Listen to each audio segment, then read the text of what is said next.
भारत में 2013 में यौन हिंसा से जुड़े कानूनों को सख्त किया गया था।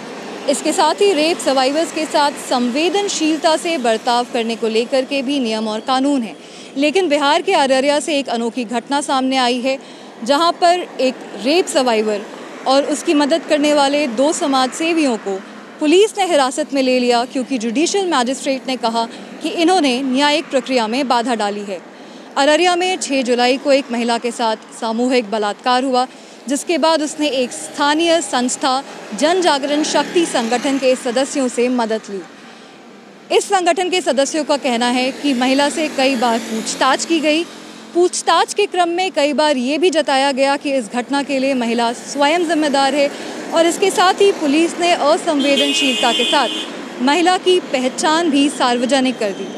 इसके बाद 10 जुलाई को जब वो अपना बयान दर्ज करने के लिए पहुंची, वहां पे जुडिशियल मजिस्ट्रेट के सामने महिला ने कहा कि उनके साथ जो समाज सेवी आए हैं उन्हें भी बुलाया जाए बयान पे हस्ताक्षर करने के पहले।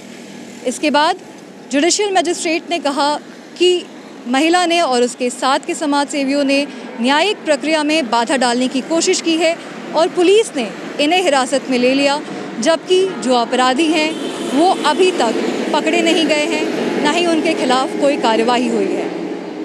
हमने बात की जन जागरण शक्ति संगठन के एक सदस्य से। 10 तारीख को यानी 10 जुलाई को अररिया में एक रेप केस की विक्टिम, सामूहिक बलात्कार की पीड़िता को और उसके साथ 2 अन्य सहयोगी को एक केस के तहत जेल भेज दिया गया है।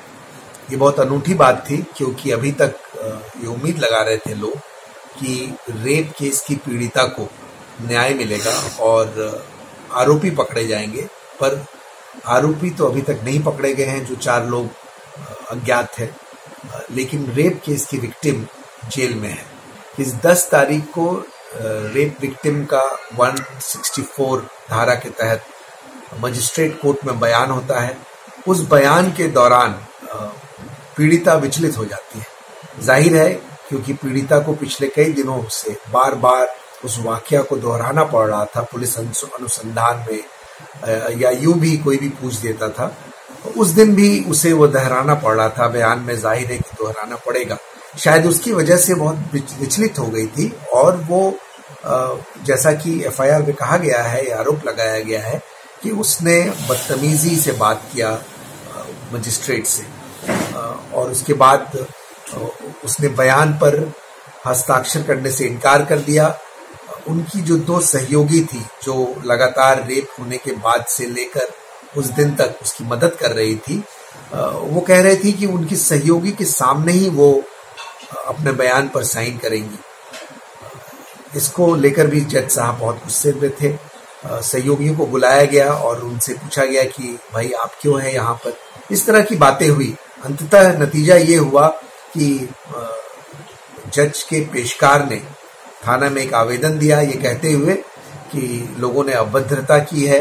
उन्होंने यहाँ तक आरोप लगाया कि कल्याणी बडोला, जो पीड़िता की मदद कर रही थी, उन्होंने बयान को अपने हाथ में ले लिया, फाड़ने की कोशिश की, लेकिन फाड़ नहीं पाए। इस तरह की तमाम बातें उस एफआईआर में हैं, और उस एफआईआर के चलते वहीं उनके कोर्ट से, मजिस्ट्रेट के कोर्ट से, जहां पीड़िता का बयान हो रहा था, वहां से तीनों को गिरफ्तार कर लिया गया और इन्हें 250 किलोमीटर दूर दलसिंह सराय के जेल में भेज दिया गया है।